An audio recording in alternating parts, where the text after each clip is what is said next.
Por 52 votos a 26, a Assembleia Legislativa de São Paulo, a ALESP, aprovou nesta terça-feira, dia 17, o projeto do governador Tarcísio de Freitas, do Republicanos, que livra o genocida e negacionista Jair Bolsonaro do pagamento das multas aplicadas durante a pandemia da Covid-19.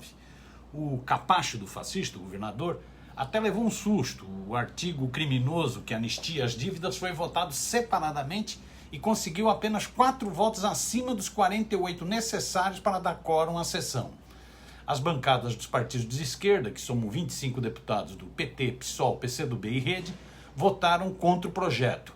Houve votos contrários também nas bancadas do PSD, do PSB, do PSDB e do União Brasil.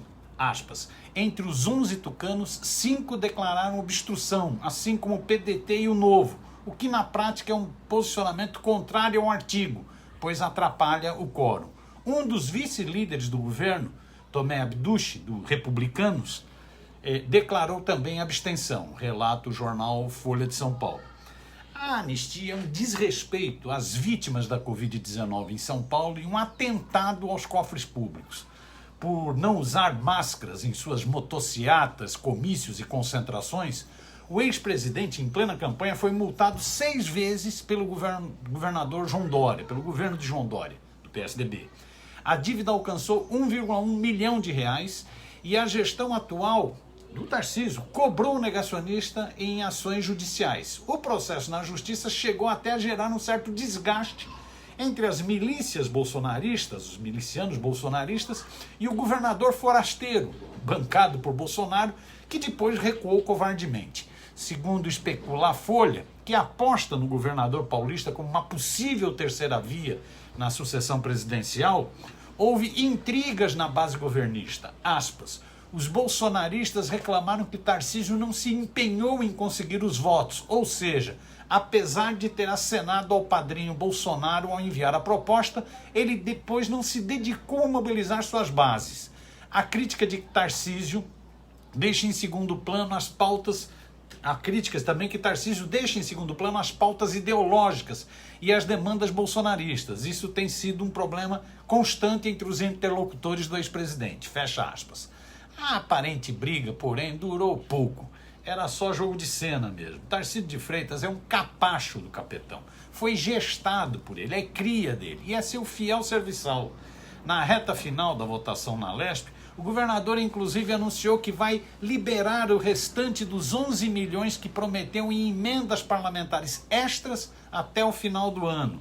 Adendou o jornal Folha de São Paulo, que ainda lembrou: além de Bolsonaro, há outros deputados federais bolsonaristas com a dívida em aberto na questão da pandemia, como o Eduardo Bolsonaro, o PL de São Paulo, que deve 136 mil reais, e Mário Frias, do PL de São Paulo, que deve 716 reais. Esse não é o primeiro e nem deve ser o último presentinho que o governador forasteiro dá ao seu padrinho político, ao seu chefão político.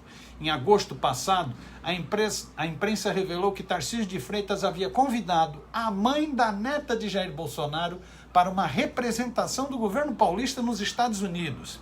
Teria havido pressão direta do ex-presidente da República para que Marta Scheyler fosse indicada para chefiar o escritório da Agência de Fomento de Negócios do governo de São Paulo, Investe São Paulo. No começo desse ano, o site Metrópolis revelou que ela estava grávida do vereador Carlos Bolsonaro, o filhote 02 do fascista. A criança nasceu em fevereiro. Em agosto, a mãe foi presenteada com esse carguinho nos Estados Unidos. Quando vazou o caso escabroso, o jornalista Igor Gilotti informou na Folha que houve alguns problemas. Disse ele: há 2 óbices colocados no caso atual da indicação, segundo quem está inteirado do assunto. Scheyler gostaria de mudar o escritório do Investe São Paulo de Nova York justamente para o paraíso bolsonarista de Miami. E ela também está insatisfeita com o salário atual, que com gratificações chega a cerca de 9 mil dólares, 43 mil reais hoje. Scheyler era uma das estrelas do bolsonarismo no governo, tendo postado o bordão "Supremo é o povo", usado pelos golpistas contrários ao STF, contrários ao Supremo Tribunal Federal em 2021. ela também esteve envolvida na polêmica de um voo exclusivo da FAB para a Índia, na qual ela era uma das 3 pessoas a bordo que era considerado inadmissível pelo então presidente, fecha aspas. Isso é o que o jornalista afirma. Ou seja, ela já estava metida com os bolsonaristas há muito tempo, não é só mãe do filho do Carluxo, né? Realmente Tarcísio dá muito presentinho para o Bolsonaro. Ele tem uma dívida, né? Era um total desconhecido em São Paulo, só foi eleito porque o capetão usou toda a estrutura, o bancou como candidato. Está pagando a dívida.